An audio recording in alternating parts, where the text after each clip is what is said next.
नमस्कार बच्चों, स्वागत है आपका हिंदी व्याकरण में। तो बच्चों आज हम पढ़ेंगे हिंदी व्याकरण का अध्याय काल। तो बच्चों इसमें हम जानेंगे कि काल क्या होता है। तो बच्चों काल का मतलब होता है समय से। क्या होता है? समय से, यानी कि क्रिया के जिस रूप से हमें समय का बोध हो तो बच्चों उसके क्या कहते हैं? काल कहते हैं। यानी कि इससे हमें यह भी पता लगता है कि क्रिया की पूर्णता या अपूर्णता के बारे में, यानी कि जो क्रिया यानी कि जो काम किया जा रहा है वो पूर्ण रूप से खत्म हो चुका है या वो निरंतर रूप से कार्यरत है। तो बच्चों जहां पर क्रिया के रूप से हमें समय का बोध हो उसे हम क्या कहते हैं? काल कहते हैं। चलिए देखते हैं परिभाषा कि क्रिया के जिस रूप से क्रिया के होने का समय तथा उसकी पूर्णता या अपूर्णता, यानी कि वो काम समाप्त हो चुका है या अभी निरंतर जारी है का बोध हो, उसे बच्चों काल कहते हैं। अर्थात काल के द्वारा हम यह पहचान सकते हैं कि क्रिया हो चुकी है या क्रिया हो रही है या फिर क्रिया होगी भविष्य में। ठीक है बच्चों, तो इन तीनों आधारों पर हम कह सकते हैं। देखिए जैसे वह बाजार जाता है यानी कि वह काम निरंतर करता है। वह बाजार जाता था यानी कि वह अब बाजार नहीं जाता, वो पहले बाजार जाता था। और वह बाजार जाएगा यानी वो आने वाले समय में बाजार जाएगा। तो बच्चों इस समय के आधार पर हम देखेंगे काल के भेद। तो हिंदी व्याकरण में काल के कितने भेद होते हैं? 3 भेद होते हैं। वर्तमान काल, ऐसा समय बच्चों जो चल रहा है यानी कि जो चलता है। भूतकाल, ऐसा समय जो बच्चों बीत चुका है। और भविष्यत काल यानी कि ऐसा समय जो आएगा। ठीक है, तो ये 3 होंगे। अब बच्चों हम इनको अलग अलग से पढ़ेंगे। तो सबसे पहले हम बात करेंगे वर्तमान काल की। तो देखते हैं बच्चों वर्तमान काल के बारे में। परिभाषा, क्रिया के उस रूप को वर्तमान काल कहते हैं जिसमें क्रिया के व्यापार का वर्तमान समय में होना पाया जाए। तो बच्चों वर्तमान काल का मतलब ही क्या होता है? ऐसा समय जो चल रहा है अभी।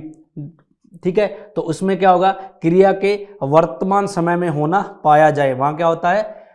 वर्तमान काल होता है। जैसे इसकी पहचान होती है, ता है, पढ़ता है, सोता है, ती है, खाती है, उठती है, गाती है, ते हैं, पढ़ते हैं, सोते हैं, और रहा है यानी कि पढ़ रहा है, गा रहा है, रही है यानी कि पढ़ रही है, रहे हैं यानी कि पढ़ रहे हैं, खेल रहे हैं। तो ये सब बच्चों ये जो पहचान है ये हमें बताती है कि जो समय है वो कौन सा है? वर्तमान समय। अब बच्चों आगे हम देखेंगे वर्तमान काल के भेद।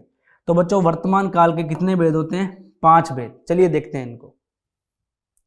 तो बच्चों सबसे पहले आता है सामान्य वर्तमान काल। क्या है? सामान्य वर्तमान काल। तो इसमें बच्चों वो क्रियाएं होती हैं जो हम निरंतर रूप से करते हैं यानी कि डेली करते हैं। इस क्रिया का वर्तमान में होना पाया जाता है। जैसे मैं पढ़ता हूं तो मैं बच्चों डेली पढ़ता हूं।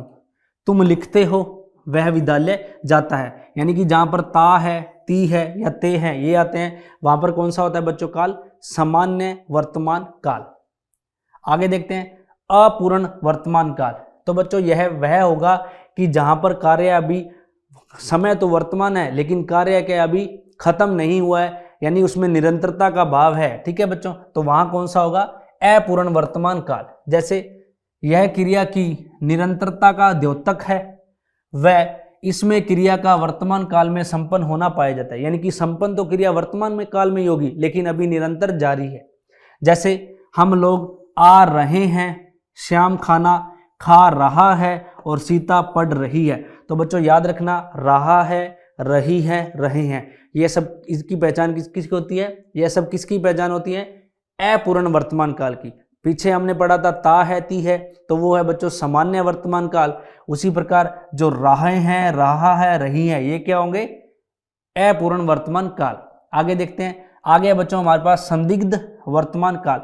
बच्चों यहां पर हमें संदेह हो, समय तो वर्तमान काल का ही हो लेकिन जहां हमें क्रिया के बारे में, उसके होने के बारे में क्या हो? संदेह हो, वहां क्या होता है? संदिग्ध वर्तमान काल।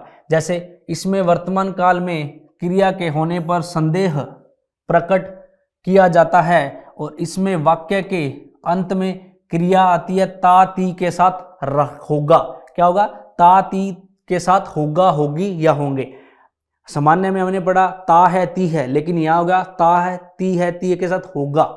जैसे रोशनलाल फिल्म देख रहा होगा, इस समय वह आता होगा, वह अब काम करती होगी।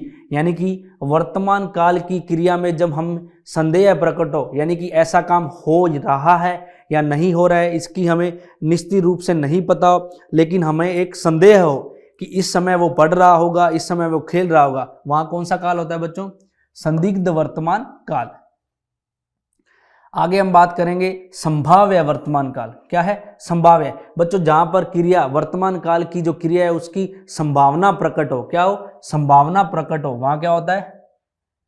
संभाव्य वर्तमान काल। इसमें वर्तमान कार्य के पूरे होने की क्या रहती है? संभावना रहती है। जैसे शायद मैं आज पूरा पढ़ लूंगा, तो बच्चों यहां पर संभावना प्रकट हो रही है पढ़ने की कि शायद मैं आज पूरा पढ़ लूंगा, तो यहां होगा संभाव्य वर्तमान काल। आगे है संभवतः वह पटना से आया होगा, तो यहां भी क्या है? क्रिया की क्या है? संभावना प्रकट हो रही है, इसलिए यहां भी क्या होगा? संभाव्य वर्तमान काल। आगे देखते हैं बच्चों, आगे हमारे पास अज्ञार्थ वर्तमान काल। बच्चों नाम से ही पता लग रहा है आज्ञा से, जहां पर क्रिया को वर्तमान समय में करने की आज्ञा का बोध हो। जैसे क्रिया के व्यापार को वर्तमान समय में ही चलाने की आज्ञा का बोध कराने वाला क्या होता है? अज्ञार्थ वर्तमान काल। जैसे गृह कार्य करके आओ, यहाँ पर आज्ञा दी जा रही है कि गृह कार्य करके आओ, तुम यह पाठ पढ़ो। यहाँ भी बच्चों आज्ञा दी जा रही है कि तुम यह पाठ पढ़ो, तो यहाँ क्या होगा? अज्ञार्थ वर्तमान काल। तो बच्चों हमने पढ़े वर्तमान काल के 5 भेद, और उनमें हमने जाना कि इनमें क्या क्या भेद होते हैं। आगे बच्चों बात करेंगे भूतकाल की। तो बच्चों भूतकाल ऐसा समय जो बीत चुका है। तो परिभाषा, क्रिया के जिस रूप में भूतकाल बीते हुए समय में क्रिया का होना प्रकट हो, उसे क्या कहते हैं? भूतकाल। जैसे उसमें हमने पढ़ा था वर्तमान काल में ता है, ती है, ते है, रहा है, रहे हैं, रहे हैं। वैसे यहाँ होगा बच्चों ता था, ती थी, ती थी और ती थे, और रहा था, रही थी और रही थे। यानी कि पढ़ रहा था, खेल रहा था, गा रहा था, पढ़ रहे थे, सो रहे थे, पढ़ता था, पढ़ती थी, सोता था। तो इस सब में क्या होगा बच्चों? भूतकाल। तो भूतकाल के भेद कितने होते हैं बच्चों? 6 होते हैं। कितने होते हैं? 6। देखते हैं इनको। सबसे पहले है सामान्य भूतकाल। तो बच्चों ऐसा जो वही जो हमने वर्तमान काल में पढ़ा था कि साधारणतः जिस काम को हम भूतकाल में करते थे निरंतर रूप से, वो तो क्रिया के जिस रूप में साधारणतः बीते हुए समय में क्रिया का होना प्रकट हो, किंतु इससे यह बोध नहीं होता कि क्रिया को समाप्त हुए थोड़ी देर हुई है या अधिक, वहां सामान्य भूतकाल होता है। जैसे देखिए इस वाक्य के अंत में या, ये, ई, ए, ई, आ आते हैं। देखते हैं मोहन आया, तो बच्चों यहां पर हम ये नहीं बता सकते कि मोहन अभी आया है, उसके आए के कितनी देर हुई है, तो यहां पर कौन सा होगा? सामान्य भूतकाल। आगे हमारे पास सुरेश ने खाना खाया, तो यहां पर क्या है? खाया। तो सुरेश ने खाना तो खा लिया, समय तो बच्चों भूतकाल का है, लेकिन हमें यहाँ पर यह नहीं बता सकते कि उसे खाना खाए को कितनी देर होगी, तो यहाँ क्या होगा? सामान्य भूतकाल। उसी प्रकार राम प्रकाश ने चश्मा पहना, तो इसमें भी क्या होगा? सामान्य भूतकाल। आगे देखिए, आगे हमारे पास आसन भूतकाल। क्या है? आसन भूतकाल। बच्चों आसन का मतलब होता है निकट। क्रिया के जिस रूप से क्रिया के व्यापार का समय आसन यानी कि निकट ही समाप्त समझ आए, ऐसा समझा जाए कि कार्य अभी ही समाप्त हुआ है तुरंत, वहां क्या होगा? आसन भूतकाल होगा। जैसे इसमें आएगा है, ई है, ए है और हो या हूं। देखिए इन शब्दों के लगने से कार्य का आरंभ भूतकाल से और समाप्ति क्या होती है? वर्तमान काल में होना विदित होता है। जैसे देखिए सोहन ने अभी अभी खाना खाया है, सोहन ने अभी अभी यानी कि खाना खाए को बच्चों यहाँ पर खाना खाए को समय बहुत ही कम समय हुआ है, तो वहां पर क्या होगा? खाना खाया तो भूतकाल में है, लेकिन उसका जो अंत है वो वर्तमान में होता है, वहां क्या होगा? आसन भूतकाल। जहां पर भूतकाल की सिर्फ जो वर्तमान काल के बिल्कुल निकट में हो, क्या हो? निकट में। श्याम ने अभी काम किया है और गणेश अभी आया है, इन सब में क्या होगा? आसन भूतकाल होगा। आगे देखते हैं बच्चों, आगे हमारे पास पूर्ण भूतकाल क्या है। तो बच्चों यहाँ पर हमें पूर्ण रूप से पता लग जाएगा कि वाक्य है वो क्या है, भूतकाल का है। जैसे क्रिया के जिस रूप से यह प्रकट हो कि उसके व्यापार को समाप्त हुए बहुत समय बीत चुका है, यानी कि वह क्या होगा, पूर्ण रूप से भूतकाल होगा। जैसे पहचान था, थी, ई थी, ई थे और ए थे। जैसे राम ने श्याम को पीटा था, तो बच्चों ये पूर्ण रूप से क्या है, भूतकाल है। अमरेश ने पहाड़ पर चढ़ाई की थी, तो ये भी क्या है, पूर्ण रूप से भूतकाल है। तुम स्कूल घूमने गए थे, ये भी क्या है, पूर्ण रूप से भूतकाल है। आगे देखते हैं, आगे हमारे पास अपूर्ण भूतकाल। तो बच्चों क्रिया के जिस रूप से हमें ये ना पता हो भूतकाल का, कि क्रिया के जिस रूप से यह जाना जाए कि जाएगी क्रिया भूतकाल में हो रही थी किंतु उसकी समाप्ति का पता न चले, क्या होगा, अपूर्ण भूतकाल होगा। जैसे रहा था, रही थी, रहे थे। ठीक है, उदाहरण के द्वारा देखते हैं, सचिन फिल्म देख रहा था। तो बच्चों यहाँ पर हमें यह नहीं पता कि जो यानी कि जो भूतकाल है उसमें जो क्या है, भूतकाल में क्रिया है उसकी निरंतरता का भाव प्रकट हो रहा है, तो वहां क्या होगा, अपूर्ण भूतकाल, यानी कि भूतकाल में भी कार्य क्या है, समाप्त नहीं हुआ है। मिथिलेश गाना गा रहा था और हम लोग पटना से आ रहे थे, इन सब में क्या होगी, अपूर्ण भूतकाल होगा। आगे बच्चों हमारे पास संदिग्ध भूतकाल। तो क्रिया के जिस रूप से भूतकाल तो प्रकट हो किंतु क्रिया के होने का संदेह हो, जैसे हमने वर्तमान काल में पढ़ा था रहा होगा, रही होगी, वैसे ही बच्चों इसमें होगा। ध्यान से देखो, इसमें होगा ई होंगे या ए होंगे, तो होगा, होगी, होंगे इसके अंत में होगा। देखिए गीता ने कहानी सुनाई होगी, वहां बच्चों वर्तमान में हमने देखा था रहा होगा, लेकिन यहाँ होगा ई या ए होंगे। तो गीता ने कहानी सुनाई होंगी, क्या होगा, संदिग्ध भूतकाल। छोटू घर पहुंच गया होगा, क्या होगा, संदिग्ध भूतकाल। और मनीष ने पुस्तक समाप्त कर ली होगी, इसमें भी क्या होगा, संदिग्ध भूतकाल।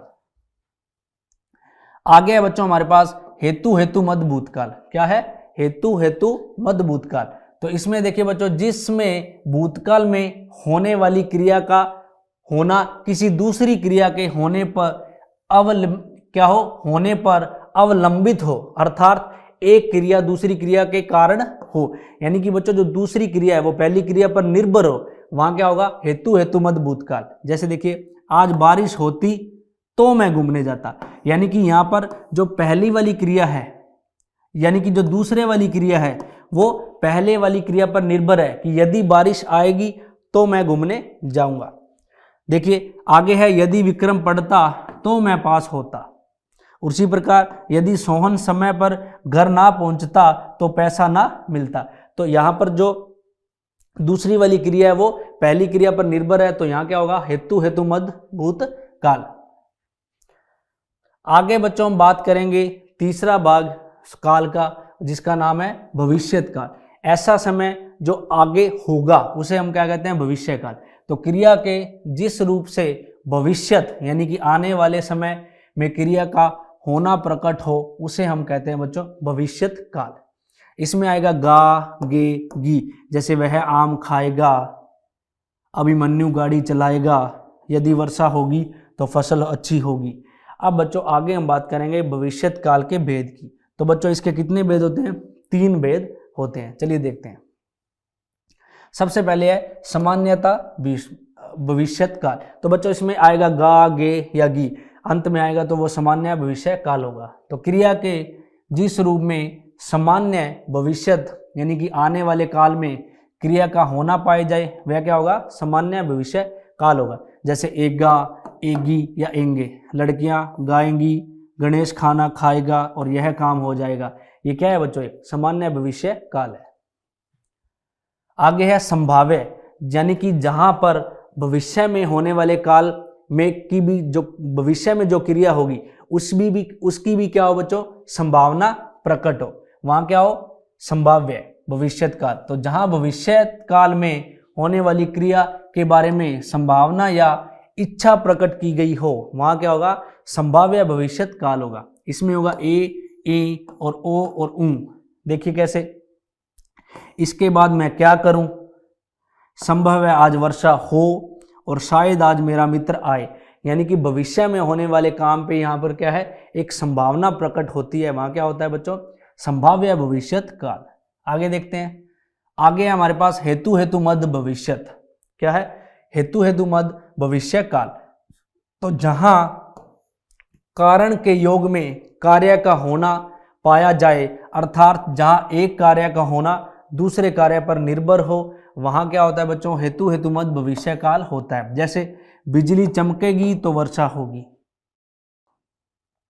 तो बच्चों यहाँ जो वर्षा है वो निर्भर है बिजली चमकने पर, तो बिजली चमकेगी तो वर्षा। और यहाँ पर जो गागेगी ये बता रहा है हमें कि समय कौन सा है, भविष्य का। तो भविष्य में यदि कोई कारण एक क्रिया दूसरे पर निर्भर हो तो वहां क्या होगा, हेतु हेतु मध्य भविष्यत काल। अध्यापक जी आएंगे तो पढ़ाई शुरू होगी, और तुम घर जाओगे तो पिटोगे। तो बच्चों ये क्या है, सारे हेतु हेतु मध्य भविष्यत काल के उदाहरण हैं। तो बच्चों इसी के साथ जो हिंदी व्याकरण का अध्याय है हमारा काल, जिसका अर्थ होता है समय, वो यहीं समाप्त होता है। तो बच्चों इस अध्याय में हमने काल के बारे में जाना और उसके भेदों के बारे में जाना। तो बच्चों मिलते हैं हिंदी व्याकरण के अगले अध्याय में, तब तक के लिए धन्यवाद।